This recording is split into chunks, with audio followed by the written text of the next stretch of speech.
मुंबई में बैठे हो एक सुदूर जो आपसे 1000 किलोमीटर दूर देश के किसी कोने में अगर कोई बंदा गोपालन कर रहा है या किसी ये जो सूने छोड़े हुए बछड़े हैं या गोवंश है उसकी सेवा कर रहा है तो वो अपने आप में एक योद्धा है। उस योद्धा को आपके सपोर्ट की जरूरत है। नमस्कार, राम राम, जय गौ माता मित्रों, कैसे हैं आप सब? मित्रों, कई बार क्या होता है कि कई लोग हम गौ सेवा की भावना होती है हम में और अति गौ सेवा की भावना से हम सोशल मीडिया पे आपस में उलझ जाते हैं, आपस में लड़ पड़ते हैं और हम में से काफ़ी लोग हैं वो भावनावश और कहूँ तो कई बार क्या होता है खुद कुछ नहीं करते और वो ज्ञान देते हैं कि भाई कुत्ते पालने वाले गाय पाल लो और कुत्तों को घर पे रखने वाले। तो देखो मित्रों, मैं कुत्ते पालने के खिलाफ मैं नहीं हूँ। मैं आपको क्लियर बता दूँ, आप में से बहुत सारे लोग हैं जो शहर की मेट्रो सिटीज में रहते हैं, फ्लैट में रहते हैं, आपके पास जगह का अभाव रहता है तो आप गाय नहीं पाल सकते, लेकिन आपको किसी जीव से लगाव है तो कुत्ते बिल्ली जो भी है पालते हैं। कुत्ता मैं भी पालता हूँ, मेरे अपने हिसाब से वॉच डॉग पालता हूँ, जो मेरी रिक्वायरमेंट है उस हिसाब से।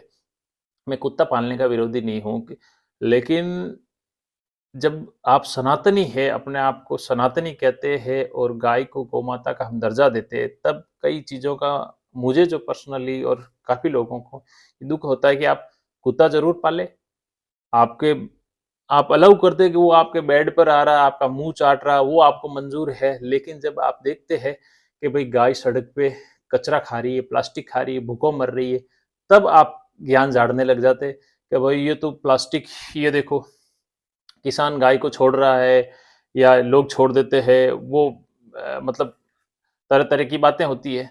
तो मित्रों, आप लोग और हम सब कहूँ तो हम सब लोग इसके लिए ज़िम्मेदार हैं। मुझे ये लगता है कि भई हम कहीं न कहीं बहुत सारी दलीलें दूसरे जीवों के लिए देते हैं, कुत्ते-बिल्लियों के लिए, लेकिन उसका अगर 1% भी हम 2% भी अगर हम सनातनी है, तो हमें करना चाहिए। और वो हम किस प्रकार से कर सकते हैं, क्योंकि आपकी मजबूरी है, आप गाय नहीं पाल सकते हो, क्योंकि आपके पास जगह का अभाव, आप शहर में रहते हो, समय नहीं है, सब कुछ है। और मैंने पीछे भी कई वीडियो में बताया कि भाई आप गाय के प्रोडक्ट करके लेके किसान को सपोर्ट करके जो भी है वो कर सकते हो। वो तो एक अलग बात हुई। लेकिन सबसे बड़ी बात है कि आप आजकल आपके हाथ में मोबाइल है और मोबाइल सोशल मीडिया है, आप आपके आगे सारे मतलब पूरी ट्रांसपेरेंसी है, बहुत सारे हज़ारों लाखों की संख्या में पेज है, यूट्यूब चैनल्स है, सब कुछ है। आप देखिए, सर्च कीजिए। एक सुदूर जो आप मुंबई में बैठे हो, एक सुदूर जो आपसे 1000 किलोमीटर दूर देश के किसी कोने में अगर कोई बंदा गोपालन कर रहा है या किसी ये जो सूने छोड़े हुए बछड़े हैं या गोवंश है उसकी सेवा कर रहा है, तो वो अपने आप में एक योद्धा है। उस योद्धा को आपके सपोर्ट की ज़रूरत है और वो योद्धा धरातल पे काम कर रहा है बिना किसी सपोर्ट के। जो हम जैसे छोटे गोपालक हैं, वो बिना किसी सपोर्ट के अपने सीमित संसाधनों के बल पर काम कर रहे हैं। तो आप उन योद्धाओं को सपोर्ट कीजिए, उनके प्रोडक्ट खरीद कर कीजिए और कम से कम नहीं तो महीने के 10,000 15,000 उन योद्धाओं तक आपके सामूहिक प्रयासों से पहुंचने चाहिए, ताकि वो और अपना जो ऐसे लोगों आप खुद को ढूंढने होंगे।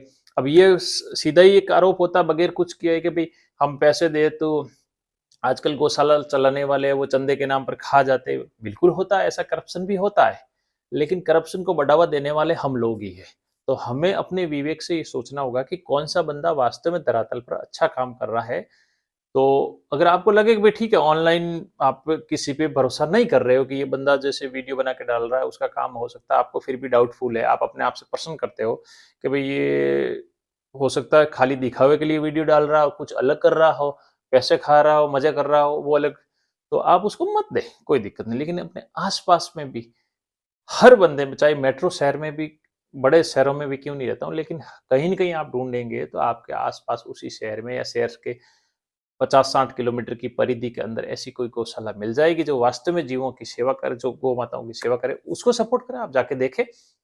अपने ज़रूरी नहीं है कि आप एक आपको 11,000 21,000 ही डालना, आप ₹10 डालें। आपकी सामर्थ्य अगर ₹10 की है तो धर्मांश, जो धर्म के लिए, जो सनातन के लिए, जो गौ माता के लिए धर्मांश है, आप ₹10 दें महीने के। रोज़ का ₹1 तो मेरे हिसाब से निकालना ही चाहिए। अगर जो व्यक्ति अपने आप को सनातनी कहता है और गौ माता के प्रति जिसका भाव है, अगर वो साल के 365 रुपए नहीं निकाल सकता तो उसको उस मेरे हिसाब से वो सनातनी कहलाने का हकदार भी नहीं है, और वो फिर वो गौ माता को वो किसी मतलब परिप्रेक्ष्य में या किसी मायनों में वो गौ माता नहीं मानता, वो सिर्फ दिखावा करता है।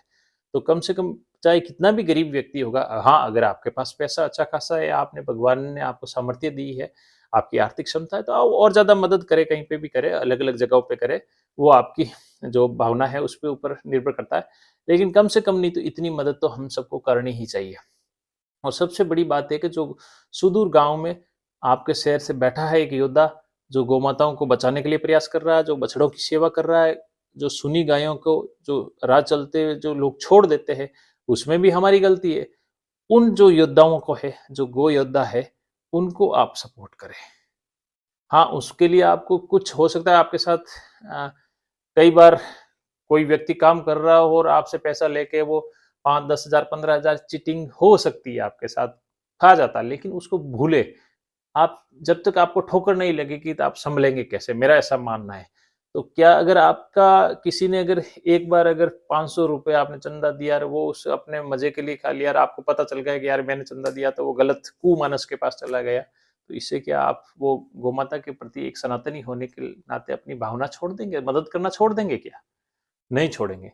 तो हमें कम से कम मेरे हिसाब से तो ये मदद करनी चाहिए, और जो हर सनातनी को जो गौमाता के प्रति सम्मान रखता है और जो देशी गौवंश को गौमाता मानता है, उसको धर्मांश निकालना ही चाहिए। और ये जब आप अपना फर्ज, अपनी ड्यूटी पूरा करेंगे, तो मुझे नहीं लगता कि आने वाले ज़्यादा से ज़्यादा कुछ वर्षों में, 5-7 वर्षों में जो गायें हैं, वो आपको सड़क पर भूखी, प्लास्टिक खाती हुई या सूनी नहीं मिलेगी। अगर कोई किसान इतना स्वार्थी भी होता है, आजकल होते हैं स्वार्थी भी होता है, तो अगर वो छोड़ भी देता है, तो कोई न कोई आपका जो धर्मांश है, प्रत्येक जो हिंदू का सनातनी एक धर्मांश निकालता है, उससे वो गौवंश बच जाएगा। धन्यवाद मित्रों, जय गौ माता, राम राम।